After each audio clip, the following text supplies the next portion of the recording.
बड'लेण्ड मुलुगसोलोंसालिनि जेंनाखौ लानानै फिन खुगा बेखेवदों दुलाराय बर' फरायसा आफादनि आफादगिरि दिपेन बर'आ। बे समाव दुलाराय बर' फरायसा आफादनि आफादगिरि दिपेन बर'आ मा बुंदों बे समाव नोंथांमोननो बड'लेण्ड बुब्लिनि गेजेरजों लाबोदों। बड'लेण्ड मुलुगसोलोंसालि बादि गोजौ सोलोंथाइ फसंथानाव प्रफेसार लाइस्राम लाद्दु सिंहआ थानो मोननायनि मोन्थाइ गैया। बड'लेण्ड मुलुगसोलोंसालि बायदि गोजौ सोलोंथाइ फसंथानाव प्रफेसार लाइस्राम लाद्दु सिंहआ थानो मोननायनि मोन्थाइ गैया। लाइस्राम लाद्दु सिंहआ आरोबाव बड'लेण्ड मुलुगसोलोंसालियाव फैफिनला। बिथाङा बुंदों लाइस्राम लाद्दु सिंहआ आरोबाव बड'लेण्ड मुलुगसोलोंसालियाव फैफिनला। जाख्ल'नाय गेना खान्थि खालामनाय दायाव एबसुआ लाइस्राम लाद्दु सिंहखौ होखारनो दाबि खालामदों। नंगौ, जाख्ल'नाय गेना खान्थि खालामनायनि दायाव एबसुआ लाइस्राम लाद्दु सिंहखौ होखारनो दाबि खालामनायखौ नोंथांमोना बड'लेण्ड बुब्लिनि गेजेरजों थामहिनबा बावैसो साननि सिगाङाव दुलाराय बर' फरायसा आफादा गोख्रों सोमावसारनाय बे सोमावसारनायखौ नोंथांमोना नुनो मोन्दोंमोन। 1 आगस्टनिफ्राय बड'लेण्ड मुलुगसोलोंसालियाव धरना होनो गोनां हाबाफारिखौ एबसुआ दोनथ'दों। नंगौ, 1 आगस्टआव बड'लेण्ड मुलुगसोलोंसालियाव धरना होनो गोनां थामहिनबा इनडेफिनिट स्ट्राइक खालामनो गोनांमोन दुलाराय बर' फरायसा आफादा आरो बे हाबाफारिखौ दासान्दि दोनथ'दों। दाफुंनाय कमिटिया नंगुबै रिपर्टखौ होयोब्ला एबसुआ बरायगोन। नंगौ, बे समाव दुलाराय बर' फरायसा आफादनि आफादगिरि बिथाङा बुंदों दाफुंना होनाय कमिटिया नंगुबै रिपर्टखौ होयोब्ला एबसुआ बरायगोन होननानै बुंदों। नाथाय थार लामाजों रिपर्ट फैयाब्ला एबसुआ सोमावसारफिनगोन। फिन बिथाङा बुंदों थार लामाजों रिपर्ट फैयाब्ला एबसुआ फिन सोमावसारगोन होननानै दुलाराय बर' फरायसा आफादनि आफादगिरि बिथां दिपेन बर'आ बुंदों। दानिया फैदो बिथां दिपेन बर'आ मा बुंदों नोंथांमोननो बड'लेण्ड बुब्लिया लाबोदों।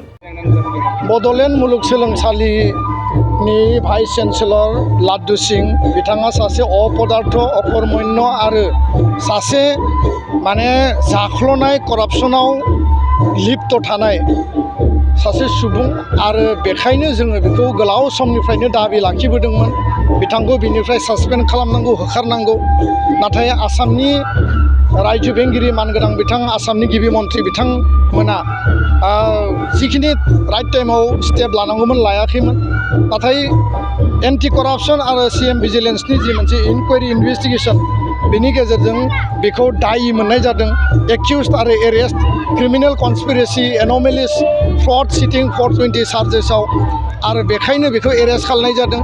नाथाय बिथाङा बेल लादों आरो सासे एरेस्ट जानाय एक्युज जानाय बेल लानानै थानाय मानसिया बड'लेण्ड ओनसोलनि बयनिख्रुइबो मर्यादापूर्ण मोनसे प्रिमियार इन्स्टिटिउसनाव बड'लेण्ड इउनिभार्सिटियाव बिसि जानायनि खुनु नैतिक अधिकार गैया, बेहा नैतिक राइट गैया। आरो बेखायनो जों बिथांखौ होखारनांगौनि थाखाय, बिथांखौ बिदाय होनांगौनि थाखाय जों आन्दलन खालामदों। मानगोनां चेन्सेलर गभर्नर बिथांनो मेम'रेन्डाम हरदों, CMनो मेम'रेन्डाम हरदों आरो जोंनि दाबि जोंनि आन्दलनखौ सनमान होनानै आसामनि गभर्नर बिथाङा मोनसे फर्मेलिटि मेनटेन खालामनायनि थाखाय हाइ लेभेल मोनसे इनकुवारि कमिटि बिथाङा बिश्वरन्जन सामालनि नेतृत्वआव गायसनदों आरो बे 3 मेम्बार जि टिम दङ बिथांमोना बेखौ नायबिजिरगोन। आरो बड'लेण्ड इउनिभार्सिटिनि VC बिथांखौ अलरेडि सुटियाव हरनाय जाबाय। सुटियाव हरनाय माने मिनिङा बेनो बुजायो बे आरो मालाबाबो बे इउनिभार्सिटियाव फैफिननायनि परिबेस गैलिया। आरो जोंनि दाबिया जाबाय बिथांखौ सासपेन्ड खालामनांगौ, साख्रिनिफ्राय होखारनांगौ। आरो बे कमिटिया जेब्लानो फैगोन एबसुआ बिथांमोनखौ लोगो हमगोन, तथ्य पाति होगोन आरो जोंनि बाथ्राखौ जों क्लियारलि फोरमायगोन। 1 आगस्टनिफ्राय इनडिफिनिट धरना बेयाव दङमोन।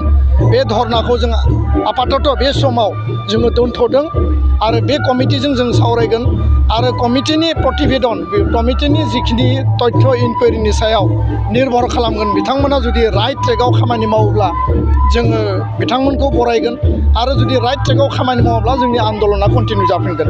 जोङो आसाबादि मानगोनां vice chancellor chancellor of the university governor of the Assam Gulab Chand Kataria ji initiative लादों बड'लेण्ड ओनसोलनि फरायसा फरायसुलिनि इयुनखौ नायनानै नोजोर लादों आरो जोंनि दाबिखौ बिथाङा सनमान लाखिनानै बे इनिसिएटिभखौ लाखिदों आरो बड'लेण्ड इउनिभार्सिटियाव सोलोंथाइनि थासारि बेयाव मोजां जिउ दानायनि थासारिया आरोबाव बेयाव फैफिनगोन जों बेखौ मिजिंथिदों। गोजोन्थों। सोलोंथाइ बोसोर 2023-24 नि थाखाय फरायसाफोरनो गोदानै मुं थिसननाय लानानै फैदों क'क्राझारनि डक्टर सभा ब्रह्म मिउजिक आरो फाइन आर्ट्स कलेजआ। क'क्राझार सोहोरजों नांजाबनाय हाब्रुबारियाव थानाय बिटिआरनि गंसेल' डक्टर सभा ब्रह्म मिउजिक आरो फाइन आर्ट्स सरकारि कलेजाव दायो फरायसाफोरनि गोदानै मुं थिसननाया अनलाइननि गेजेरजों सोलिगासिनो। फरायसाफोरा Kokrajhar music and fine arts .in वेबसाइटआव थांनानै मुंखौ थिसननो हागोन। 12 थाखो उद्रिसारनाय फरायसाफोरा bachelor of fine arts, bachelor of music आयदानि थाखाय मुं थिसननो हागोन। बे सरकारि कलेजाव मोजां सोलोंथाइजों लोगोसेयैनो हौवासा हिन्जावसाफोरनि थाखाय आलादा आलादायै हस्टेलनि खाबुबो दं। गोसो गोनां फरायसाफोरा क'क्राझारनि डक्टर सभा ब्रह्म मिउजिक आरो फाइन आर्ट्स सरकारि कलेजाव गोदानै मुं थिसन्नोब्ला नैबे मबाइल नम्बर 9085292451 आरो 93654912557 आव थोंजों सोलाद लानो हागोन।